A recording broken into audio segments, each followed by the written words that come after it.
ज़रा एक बार सोच के देखिए, अगर आपके घर की कोई भी जवान बच्ची घर से चली जाए और वह लगभग लौट के ना आए, तो सोचिए आपके परिवार के ऊपर क्या बीतेगी। आज की घटना में सेम कुछ ऐसे ही होने वाला है, क्योंकि एक युवती होती है जो अपने पिता से बस चंद मिनट में लौट के आने की वादा कर अपने घर से निकल आती है, लेकिन लौटती है क्या? उसके घर में सिर्फ उसकी ही अपनी ही अस्थियाँ। लेकिन जब लोगों के सामने सच्चाई निकल के आती है, इसे सुनकर हर किसी का जो कलेजा होता है वह मुंह को आ जाता है। आखिर क्या था इस घटना में? इस घटना में क्या हुआ? इस घटना की आप पूरी तह तक सच्चाई जानने के लिए इस वीडियो को आप लास्ट तक जरूर देखिएगा। नमस्कार दोस्तों, मैं प्रदीप कुमार आपको स्टडी बात चैनल पे मैं स्वागत करता हूं। दोस्तों आज की यह जो सच्ची घटना है, यह घटना सुनाने से पहले मैं आपसे एक छोटा सा रिक्वेस्ट करना चाहता हूं, क्योंकि आप अगर इस चैनल पर नए हो और पहली बार हो तो एक बार जाकर अपने इन्हीं प्यारे हाथों से आप इस चैनल को सब्सक्राइब ज़रूर कर लीजिएगा, ताकि आपकी वजह से इम्पोर्टेंट होने के नाते अब यह जो वीडियो है आज काफ़ी लोगों तक पहुँचाया जा सके, और इसके लिए हम आपके तहे दिल से शुक्रगुजार रहेंगे। और साथ में एक बार अपना नाम भी कमेंट बॉक्स में डाल दीजिएगा, ताकि आपका नाम कल के वीडियो में बड़े ही प्यारे लफ्ज़ों में अब ले जा सके। दोस्तों आज की यह जो सच्ची घटना है, यह घटना ठीक बिहार प्रदेश और उसी का जाना माना जिला पड़ता है अब नालंदा, और ठीक उसी का ही एक अस्थवा थाना पड़ता है, और उसी थाने इलाके में ही एक ओड़ा जाना माना गांव आता है। उसी गांव के रहने वाले अब संजय कुमार होते हैं। उनकी अपनी पत्नी भी होती है अब गीता। संजय कुमार के टोटल 3 ही बच्चे होते हैं, जिसमें तीनों के तीनों अब बेटियां होती हैं। लेकिन जो सबसे बड़ी बेटी होती है अब पूजा, जिसकी उम्र लगभग इधर 19 साल के आसपास ही होती है। लेकिन पूजा जो होती है पढ़ने में और साथ में बोलचाल की भाषा में, तौर तरीके और व्यवहार में काफ़ी अच्छी होती है। लीडर होने के नाते संजय जो होते हैं अपनी बेटी के भविष्य को बनाने के लिए कोई भी कसर छोड़ने के लिए तैयार नहीं होते हैं। लेकिन इधर रानी जो होती है अपने ही ज़िले के एक कागजी मोहल्ला पड़ता है। अब उसी मोहल्ले में ही जाकर मौके पर एक कमरा लेती, वह भी किराए का, वहीं रहती है। लेकिन हाँ, वहीं रहकर ही सीधा का सीधा जाकर अब इधर नालंदा के ही जाने माने एक मेडिकल कॉलेज में अब नर्सिंग का कोर्स करने लग जाती है। और उसी कोर्स की वजह से वह सपने भी सजो लेती है कि आगे चलकर हमें ज़रूर एक नर्सिंग का काम अस्पताल में मिल जाएगा। यही सब सोच साज कर पूजा भी अब लगी पड़ी होती है। लेकिन पूजा जो होती है अब कभी कागजी मोहल्ले में रहती, कभी अपने घर भी आ जाया करती थी। लेकिन यह सिलसिला कई सालों तक भी चलता है, तौर तरीके से चलता है। लेकिन तभी इसी बीच जो होता है, अब जैसे ही 17 जून अब साल 2025 का दिन होता है, तो पूजा अपने पिता संजय के सामने जाती, कहने लग जाती कि पिताजी कल तो हमारा कॉलेज में ही नर्सिंग की परीक्षा है, और वह परीक्षा देने के लिए हमें कल अब कॉलेज जाना पड़ेगा। लेकिन हाँ, उसके लिए तो हमें अब ड्रेस भी लेना अनिवार्य है। लेकिन हमारा जो अपना ड्रेस है वो मौके पर अब कमरे पर छूट गया है। वह ड्रेस लेने के लिए हमें तो वहाँ अब जाना पड़ेगा। लेकिन यह बात जब संजय सुनते कहने लग जाते कि बेटी ठीक है, तुम कल जो होता है बड़ी जल्दी निकल जाना और ड्रेस लेकर वापस घर जल्दी लौट आना। यह बात जब पूजा सुनती है तो उसको यकीन हो जाता कि हमें अपने पिता की तरफ से इजाज़त तो कल मिल ही जाएगा। यह सब सोच साज कर अब पूजा ठीक जैसे ही अब 18 जून साल 2025 का अब सुबह का 10 बजे के आसपास का अब इधर टाइम हो जाता है, तो पूजा उसी वक्त अपना मोबाइल अपने साथ लेती है और साथ में एक पिट्ठू बैग लेती है, और लेने के बाद जो होता सीधा का सीधा अपने ही अब किराए के रूम अब कागजी मोहल्ले में अब निकल जाती है। लेकिन इधर जो होता है शाम को 6 बज जाता है, तो पूजा अब लौट के नहीं आती है। तो संजय सोचने लग जाते कि आखिर इतने घंटे का वक्त बीत गया है, अभी तक तो पूजा को लौट को वापस लगभग 1 बजे के आसपास आ जाना चाहिए। आखिर इतना टाइम हो गया, पूजा कर क्या रही है? यही बात सोच साच कर संजय भी परेशान हो जाते, अपनी पत्नी के पास जाते हैं, पूछने लग जाते कि आखिर पूजा तुमसे कुछ क्या बोल के गई है कि वह और कहीं जाने वाली है? क्योंकि अगर वह वहाँ पर गई होती तो ठीक 3-4 घंटे के अंदर तो लौट ही आती है। यह बात सोचकर इधर खुद संजय की अपनी पत्नी भी परेशान हो जाती है। तो संजय अपना मोबाइल निकालते हैं और निकालने के बाद पूजा के मोबाइल पर कॉल कर देते हैं तो बंद बता देता है। और बंद बताने की वजह से संजय का जो माथा होता है ठनक सा जाता कि आखिर अचानक पूजा का मोबाइल आज बंद क्यों पड़ गया। इससे पहले तो पूजा अपना मोबाइल का भी स्विच ऑफ की ही नहीं कि अचानक बंद होने का कारण क्या है। लेकिन दोबारा कोशिश करते हैं, दोबारा जब फ़ोन मिलाते हैं तभी बंद बता देता है। और उसी वक्त संजय जो होते हैं अब पूजा के अपने करीबी अब सहेलियों के पास भी कॉल कर देते हैं। लेकिन वहाँ पर पता चलता कि पूजा उनसे तो उस दिन मुलाकात है अब की ही नहीं, आखिर उनके पास जाएगी कैसे। तो इधर 2 घंटे का वक्त जब बीत जाता है तो खुद संजय अपने रिश्तेदारों के द्वारा पता करते हैं कि क्या पूजा वहाँ पर गई है। लेकिन वहाँ पर भी पूजा के न आने की सूचना उन्हें प्राप्त होता है। काफ़ी तरह तरह के अब मन में आशंकाएं जन्म ले लेती है कि आखिर एक जवान बेटी जो था घर से बोलकर यही बात निकली हुई थी कि हमें जो था ड्रेस लेने के लिए बस अपने रूम पर जाना है और चंद घंटे के अंदर वापस लौट आएंगे। लेकिन चंद घंटा इतना भारी पड़ जाएगा संजय को कभी यकीन पहले से था ही नहीं। यहाँ तक कि रात का 10 बजे के आसपास का टाइम हो जाता है तो इधर संजय अपनी पत्नी और साथ में अपनी एक बेटी को अपने साथ लेते हैं और लेने के बाद जो होता है सीधा का सीधा कई इलाकों में जाते हैं अब तलाशी करते हैं। लेकिन वहाँ पर भी अब पूजा का कुछ था पता अब नहीं चलता है। पूरी रात जो होता है संजय को इधर पूजा का इंतज़ार करते करते कैसे न तैसे ही कट ही जाता है। लेकिन जैसे सुबह का अब टाइम होता है तो उसी वक्त संजय जो होते हैं अपने कुछ हितकारियों को अपने साथ लेते हैं अब अस्तवा पुलिस थाने में लेकर पहुंच जाते हैं। लेकिन जैसे पहुंचते हैं तो वहां के हेड कांस्टेबल होते हैं अब दयाराम वहीं पर मौजूद होते हैं। अब संजय उन्हीं के सामने अपनी बेटी पूजा की गुमशुदगी का एक एक बात बतलाते हुए सारी जानकारी चंद मिनट के अंदर जो होता है संजय अब दे बैठते हैं। अब दयाराम जैसे सारी जानकारी इधर एक युवती के बारे में खुद पाते वह चौंक से जाते हैं। और उसी वक्त अब इसकी जो सूचना होता है यह सूचना अब SHO सुशील कुमार को दे देते हैं। और सुशील कुमार जैसे पूजा के बारे में इस तरह की जानकारी पाते हैं पाने के बाद उसी वक्त जो होता है खुद हेड कांस्टेबल को आदेश देते हैं कि जल्द जल्द संजय के द्वारा गुमशुदगी का मुकदमा दर्ज किया जाए। हेड कांस्टेबल जैसे ही यह बात SHO सुशील कुमार द्वारा सुनते उसी वक्त जो होता है संजय से कुछ वहीं हेड कांस्टेबल पूछताछ भी कर लेते हैं। पूछताछ करने के बाद पूजा का गुमशुदगी का मुकदमा जो होता है बड़ी जल्दी दर्ज कर लेते हैं और पूजा का मोबाइल नंबर और साथ में फ़ोटो अपने पास जो होता है अब इधर जाकर दयाराम अब रख भी लेते हैं। और उसी वक्त इधर SHO साहब सुशील कुमार भी मौके पर थाने में पहुंच जाते हैं। और पहुंच आने के बाद जो होता है वहीं पर खड़े संजय कुमार से जो होता है कुछ अहम सवाल के लिए जानकारी लेना जब शुरू कर देते कहने लग जाते कि आपको क्या लग रहा है कि आखिर आपकी बेटी अब आपके बिन बताए कहाँ भी जा सकती है। और संजय जैसी आप बात सुनते उसी समय कहने लग जाते कि हमें साहब पूरी तरह से यकीन हो चुका है कि हमारी जो अपनी बेटी है पूजा साहब उसका ही एक अपना प्रेमी है अमित कुमार जो साहब मौके पर कागजी मोहल्ले में रहकर वहीं प्राइवेट फैक्ट्री में कई सालों से काम कर रहा है। लेकिन पूजा से अमित का काफ़ी करीबी दोस्ती भी है। वह दोस्ती के बारे में हमें पता है क्योंकि दोनों शादी तक की बात तय कर चुके होते हैं।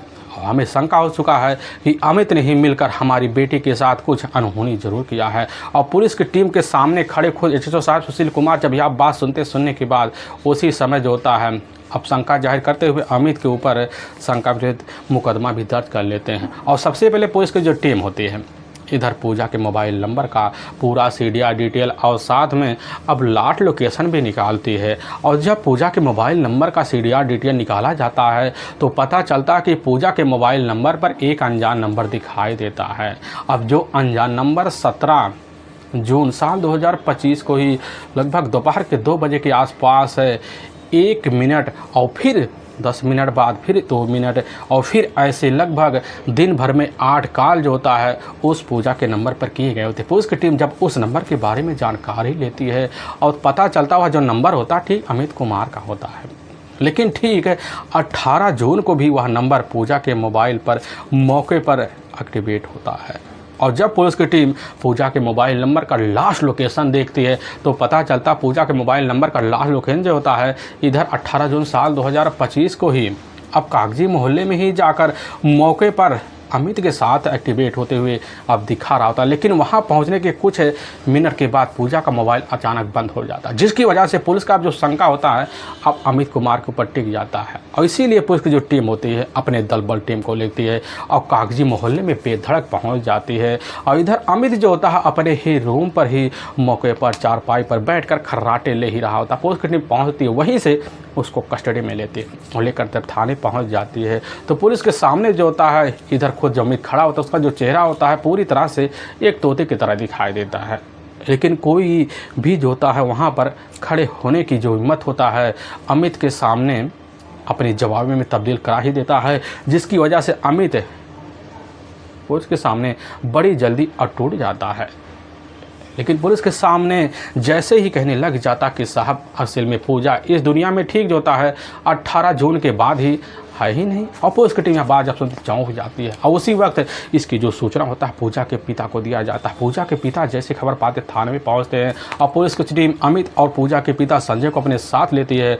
और इधर अमित के ही इशारे पर ही उस इलाके से लगभग को दूर पर एक खसकरा नाला होता है, उसी नाले के बाद पुलिस की टीम जब पहुंचती है तो मौके पर वहां काफ़ी लोगों का भीड़ भी लग जाता है। लेकिन अमित इशारा मारता है, कुछ सिपाही नाले के अंदर उतरते हैं तो उसी नाले में एक बोरी होता है, जो एक बोरी का हिस्सा पैर से नीचे होता है, दूसरी बोरी का ऊपर इधर सर पर ढका होता है। पुलिस की टीम उस अब बोरी सहित बोरी को कब्जे में लेती, बाहर निकालती, देखती कि सही में उसमें तो पूजा का बॉडी पूरी तरह से मृतावस्था में पड़ा हुआ है। और पुलिस की टीम वहीं संजय से कुछ अहम चीज़ की जानकारी लेती है और आनन फानन में पूजा की बोझी को वहीं पंचनामा भरवाती उठाकर अपने ही नज़दीकी सरकारी जो अस्पताल होता है अब उसी में पोस्टमार्टम के लिए भिजवा देती है। और इधर संजय के ही तहरीर पर अमित के ऊपर धारा 302 और 201 के तहत हत्या का मुकदमा दर्ज कर लेती है। लेकिन जब थाने में ले आकर अमित से इस हत्या के बारे में पूछताछ किया जाता है तो अमित पुलिस के सामने जो होता है अब पूरी तरह से एक सस्पेंस स्टोरी रखता है और जिस स्टोरी के बारे में सच्चाई जानकर पुलिस का कलेजा तक अब थर्रा सा जाता है। सिर्फ मैं बात कर रहा हूँ अब ठीक जो होता है साल 2022 का है, जब पूजा की उम्र लगभग अब 16 साल के आसपास ही होती है। तो पूजा जो होती है अपने ही इलाके में एक महिला महाविद्यालय होता है, उसी में जाकर पूजा मौके पर हाई स्कूल में अब दाखिला लेती है। लेकिन जब दाखिला लेती है तो उसी वक्त उसका जो पढ़ाई में मन होता है बड़ी जल्दी लगना शुरू हो जाता है, जिसकी वजह संजय जब देखते हैं तो अपनी बेटी के ऊपर दिल खोल के पैसे खर्च करना अब शुरू कर देते हैं। और पूजा ठहरी बात करने में चंचल और अपने पिता को अपनी बातों में बड़ी जल्दी ले लेती है। लेकिन इधर पूजा के जो पिता होते हैं वह सोच बैठते कि हमारी जो बेटी अपना भविष्य अब खुद बनाएगी, हमारा नाम जो होता है बड़ी जल्दी हमारे इलाके में अब रोशन करेगी।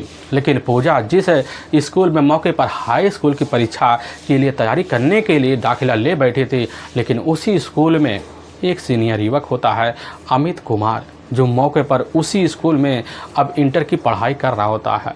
अमित जो होता है ठीक से पूरा का ही रहने वाला होता है। उसके अपने पिता अब रामवरण कुमार होते हैं, लेकिन अमित के टोटल अब 4 भाई बहन भी होते हैं। लेकिन से एक है पूरा के रहने वाले इधर रामवरण जो होते हैं मौके पर एक किसान होते हैं, वह भी अपने बेटे के पढ़ाई के लिए दिल खोल के भी खर्चा किया करते थे।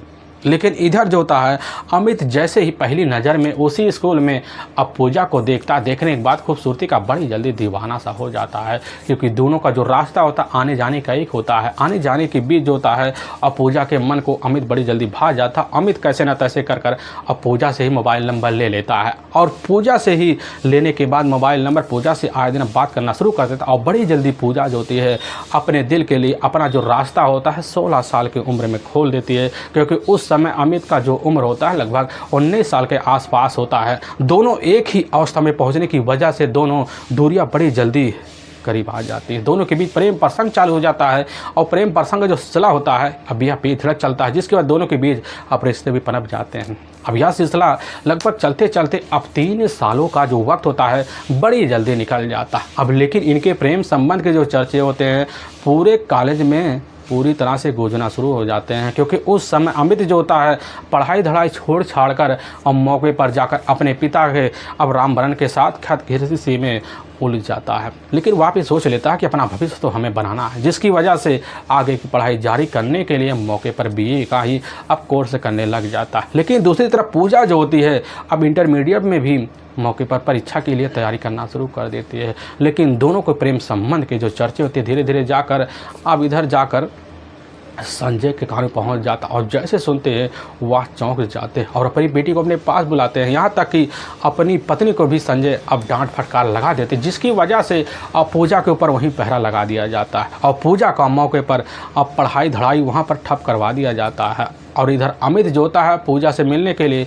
पूरी तरह से पागल सा हो जाता है। अब मोहल्ले का कई बार भी चक्कर मारता है, लेकिन पूजा से जो होता है अमित का मुलाकात अब ना हो पाता है। लेकिन जैसे ही कई महीनों का वक्त बीतता है तो इसी बीच पूजा को भी अब अमित की यादों में पूरी तरह से मशहूर होना दिखाई देता है, जिसकी वजह से इधर खुद पूजा कोई न कोई बहाना चालाकी भरे रास्ते खोजना अब शुरू भी कर देती है। तभी इसी बीच पूजा को एक बड़ा ही चाल स्वभाव वाला रास्ता दिख जाता है, क्योंकि पूजा के अपने जो सपने होते हैं काफ़ी ऊंचे होते हैं। क्योंकि उस समय अब इंटर की जो परीक्षा होती है मौके पर पूजा अब दे चुकी होती है और देने की वजह सोच लेती है कि अपना भविष्य बनाने के लिए हमें अब कहीं शहर का रास्ता देखना पड़ेगा।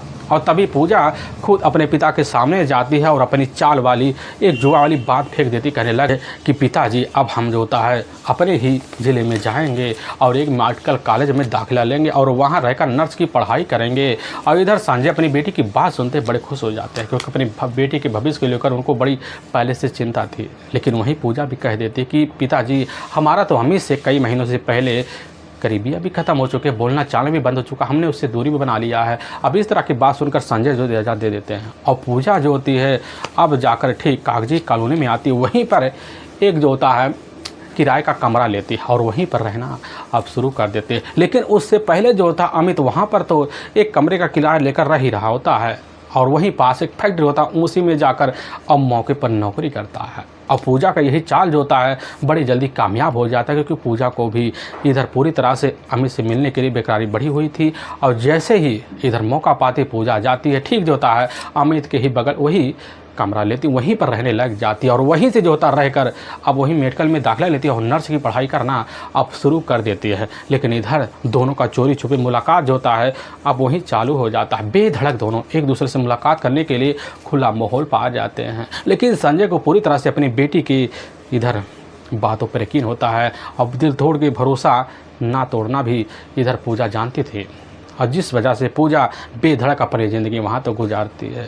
और जब गुजारने लग जाती है तो इसी बीच दोबारा इसकी जो खबर होता संजय को लगता और जैसी खबर पाते सनसा रह जाते हैं और उसी वक्त अपनी बेटी को अपने पास बुलाते हैं, वहाँ तक की पढ़ाई वढ़ाई सब बंद करवा देते हैं। और पूजा अपने पिता के जब पास आती है तो तरीके वाली बात संजय पूजा के सामने कहते हैं, तरह तरह की बात कहते लग जाते हैं और पूजा समझ जाती कि हमारे जो पिता हैं अब कतई हमारी बात है अब सुनने के लिए तैयार होंगे नहीं। जिसकी वजह से पूजा बेधड़क अपने प्यार के सारे कारनामे अपने पिता संजय के सामने रखते हुए कहने लग जाते कि पिताजी हमारा अब जो भविष्य है सिर्फ इधर अमित के ही लिए बना हुआ है, इसके अलावा हमारी ज़िंदगी आगे किसी के लिए नहीं बना हुआ है और अमित की ही वजह से हमारी ज़िंदगी बढ़ेगी और अमित के साथ हम साथ फेरे लेंगे। यह बात जब संजय सुनते हैं चौंक जाते हैं और बार बार खुद इधर पूजा जिद करती है, जिसके बाद संजय अपनी बेटी की इस जिद के आगे झुक सा जाते हैं। लेकिन वह जानना चाहते हैं कि आखिर अमित कैसा लड़का है, जिसकी वजह से उसी समय सच्चाई जानने के लिए खुद संजय अब निकल जाते हैं।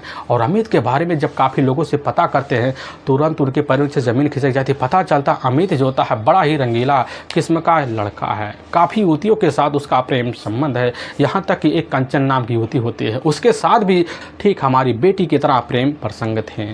लेकिन कुछ महीने साथ बिताने के बाद तौ तरीके से धोखा देकर अब इधर जो होता खुद अमित अपनी ज़िंदगी हमारी बेटी के साथ जी रहा है। अब इस तरह की जानकारी अमित को लगता सनस रह जाते, उसी वक्त अपनी बेटी के सामने आते हैं और अमित का एक एक पोल जो होता है अपनी बेटी पूजा के सामने खोल देते हैं। और पूजा यह बात सुनते खुद उसके नीचे पैरों जमीन सा हिल जाता है। आखिर वह सोच लेती है कि आखिर हमारे साथ ज़िंदगी का बड़ा ही भारी खिलवाड़ जो होता खुद अमित ने किया है और उसी समय ठान लेती है कि अब अमित को हम सबक सिखा कर रहेंगे। और उसी दिन से पूजा जो होती है अब मोबाइल से बात करना भी बंद कर देती है। लेकिन जब भी कभी भी अमित इर्द गिर्द मटराता तुरंत जो होता है पूजा किनारा कस लेती है और अमित नहीं समझ पाता कि आखिर आजकल पूजा जो होती है हमसे दूरी क्यों बना रही है। तभी इसी बीच खुद जो होता है पूजा एक लेटर के द्वारा अमित के पास सारी सूचना लिख कर भिजवा देती, कहने लग लग जाती है कि हमें तुम्हारे बारे में सारी सच्चाई पता चल चुका है कि तुम एक रंगीले किस्म के लड़के हो। तुम्हारा कई लड़कियों के साथ प्रेम रिश्ते भी बने हुए हैं। आखिर हम तुम्हारे साथ अब रिश्ता क्यों रखें? आखिर तुमने हमारे ज़िंदगी के साथ हमारे पीठ पीछे खिलवाड़ क्यों किया? काफ़ी सारे सवाल उसी लिखा पत्र में डाल दी तो कहने लग जाते कि अब हम तुम्हें तौर तरीके से सबक सिखा कर रहेंगे और तुम्हारे इस प्रेम लीला के जो चर्चे होते हैं सभी के कान में पहुँचाएँगे और हमसे दूरी भी अब तुम्हारी आगे बनी रहेगी। और सही में उसी दिन से जो होता है अब पूजा अमित का मोबाइल पर बात बंद हो जाता है और इधर अमित जो होता पूरी तरह से सोच कर परेशान हो जाता कि आखिर हमारा जो होता है अब पूजा की वजह से आगे का जो भविष्य है पूरी तरह से खतरे में पड़ जाएगा। हमारा परिवार भी हमसे रूठ जाएगा। आखिर इसकी खबर अगर जाकर प्रोफेसर के कानों में कहीं पहुंच गया तो हमारे जो भविष्य बन रहे हैं पूरी तरह से पूजा की वजह से बिखर जाएंगे। और उसी वक्त इसी बात को लेकर अमित अब आए दिन परेशान रहता है। आखिर सोचने लग जाता है आखिर इसका क्या निवाला और रास्ता निकाला जाए। और इसी बीच तभी घटना से मात्र एक हफ्ता पहले जो होता है अब अमित का ही एक करीबी दोस्त होता है विशाल। और विशाल जैसे अमित के पास आता है तो बेधड़क जो होता है इधर पूजा के रिश्ते के बारे में सारी सच्चाई रख देता करने लग जाता है कि पूजा तो हमारे विरुद्ध हो चुकी है। हम नहीं चाहते आगे चलकर हमारे सारे रंगीले कर्म सबके सामने आए और वह भी पूजा की वजह से।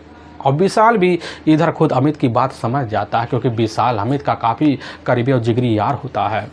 इधर खुद अमित जो होता विशाल के सामने कहने लग जाता कि बस पूजा का मुंह बंद कराने के बाद हमारे पास एक ही रास्ता दिख रहा है, कैसे ना तैसे कर पूजा को ठिकाने लगाया जाए।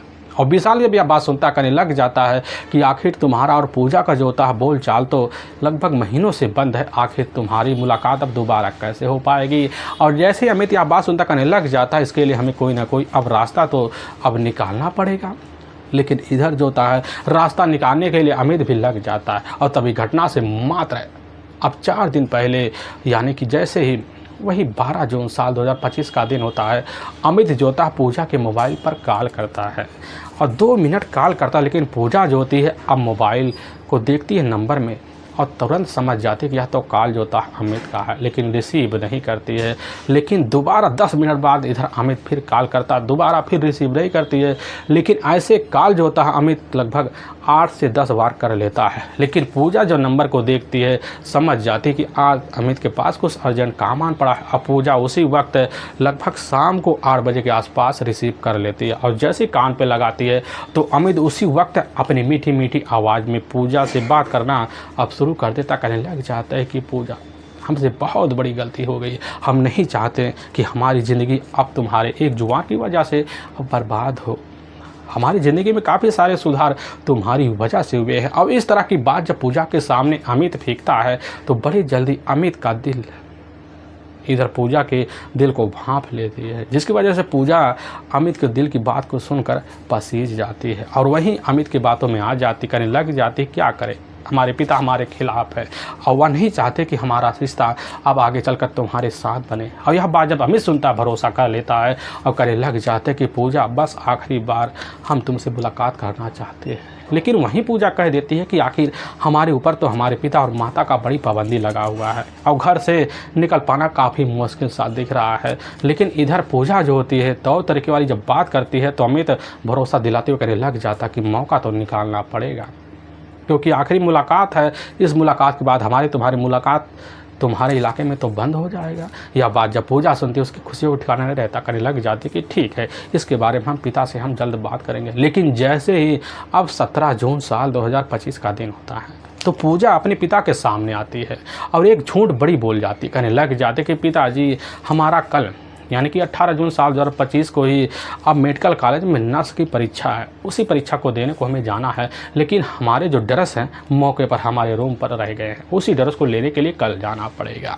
लेकिन यह बात जैसे ही अब संजय सुनते करने लग जाती कि बेटी ठीक है कल तुम चले जाना, लेकिन बड़ी जल्दी वहाँ से कमरे पर चले जाना, क्योंकि पाबंदी की वजह से इधर जो होता पूजा समझ जाती है। और वही संजय कह जाते हैं कि अगर लेट हुआ तो समझ लो तुम्हारा घर से निकलना उकलना पूरी तरह से बंद हो जाएगा। अब पूजा अपने पिता संजय के तौर तरीके से बातों में ले लेती है और ठीक जैसे ही अब 18 जून साल 2025 का सुबह का 10 बजे के आसपास का टाइम होता है तो इधर अपनी माँ से झूठ बोलते हुए तो निकलती है और अपने ही साथ एक पिट्ठू बैग लेती मोबाइल लेकर निकल जाती है। और जब निकलती है तो कागजी मोहल्ले में जो होता है अमित के रूम पर पहुंच जाती है और कमरे के अंदर दाखिल होती है। तो वहीं अमित पहुंचा होता है, बड़ी बेसब्री से अब तौर तरीके से पूजा का इंतज़ार कर रहा होता है। लेकिन पूजा जैसे ही अमित को देखती है तुरंत सवाल करना शुरू कर देती है, बताइए क्या बात है।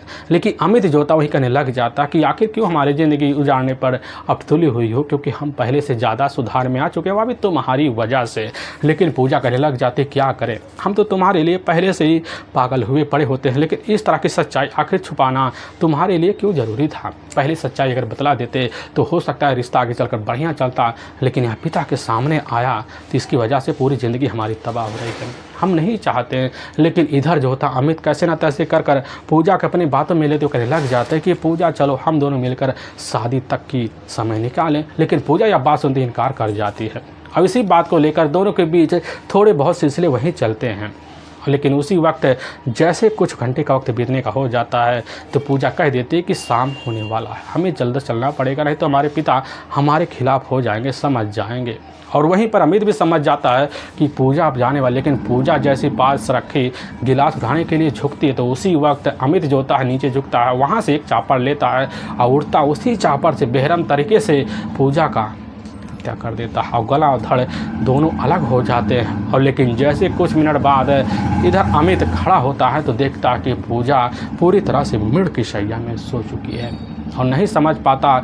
लेकिन वहाँ पर रखे हुए 2 बोरी को लेता है, उसी बोरी में पूजा की बोरी को डंप कर देता है। अपने प्लान के हिसाब से जो था पहले से घर में रखा एक सूटकेस लेता है और उसी सूटकेस में ले जाकर पूजा की बॉडी को डंप कर देता है और रात होने का इंतज़ार करता है। लेकिन रात को जैसे ही अब 11 बजे के आसपास का टाइम होता, अपने करीबी दोस्त विशाल के पास फ़ोन कर देता, कहने लग जाता कि विशाल अब जल्दी जल्दी तुम कार लेकर चले आओ। लेकिन विशाल जैसे अपने पिता के पास जाता कार लेने के लिए तो उसके जो पिता होता है अब कार देने के लिए इनकार कर जाते हैं। तो विशाल इस चीज़ की जानकारी अमित को देता है। अमित चौंक से जाता है कि उसको जो अपने पहले प्लान होते हैं तो पूजा की बॉडी को सूटकेस में डालकर कहीं दूर शिफ्ट करने का वह प्लान जो होता है अमित का वहीं धरा का धरा रह जाता है। लेकिन वह कहता है कि तुम इसी वक्त हमारे पास पहुंचो। लेकिन जैसे ही 1 घंटे का वक्त बीतता है, बीतने के बाद जो होता है विशाल अमित के पास पहुंचता है और पहुंचने के बाद अमित जो होता है उसी वक्त एक ऑटो वालों का नंबर जो होता है खुद विशाल से ले लेता है और उसी पर कॉल करता है। ऑटो वाला जो अपना ऑटो लेकर रात को लगभग 3 बजे के आसपास आ जाता है और उसी ऑटो में जो होता सूटकेस ले जाकर डंप कर देता है और उसी ऑटो में विशाल और अमित बैठ जाते हैं। ऑटो वाला जो होता है इशारा देता है और इधर विशाल इशारा लेवाते लेवाते पहुंच जाता है नाले के पार। और वहीं जो होता है मोड़ सुनसान जगह देखकर विशाल और अमित सूटकेस को बाहर निकालते रख देते हैं। लेकिन पैसे मांगने से पहले जो होता है काफ़ी सारे पैसे निकाल कर ऑटो ड्राइवर के हाथ में रख देते हैं। उसकी जब मुस्कान जाती है वहाँ से ऑटो लेकर अपना बिना पूछे ताछे और निकल जाता है।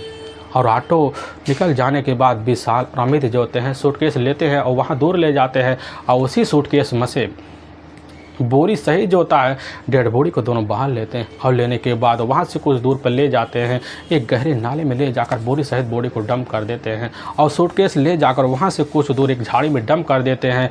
फिर अपने घर जो होता अमित वापस आ जाता है और कमरे के तौर तरीके से पूछापाछी करता है और जाकर बाथरूम में तौर तरीके से नसरानगिरी करता है और ताकि सारे सबूत मिट जाएं। सारे काम हो जाने के बाद अपने कमरे में आता तौर तरीके से जाकर खर्राटे भरना शुरू कर देता है। लेकिन वाकई में दोस्तों अब पुलिस के सामने जब यह सच्चाई जाकर खुद अमित के तहरीर पर आता है, पुलिस की जो टीम होती है उसी वक्त अमित के तहरीर पर ही विशाल को अपनी कस्टडी में लेती है और लेने के बाद जो होता है दोनों को ले जाती है वहाँ के ही कोर्ट में पेश कर देती है। लेकिन जब पूजा की हत्या के बारे में सच्चाई लोगों के सामने संजय के सामने ऐसे सुनकर संजय के चेहरे और कलेजे पूरी तरह से हिंस आ जाते हैं।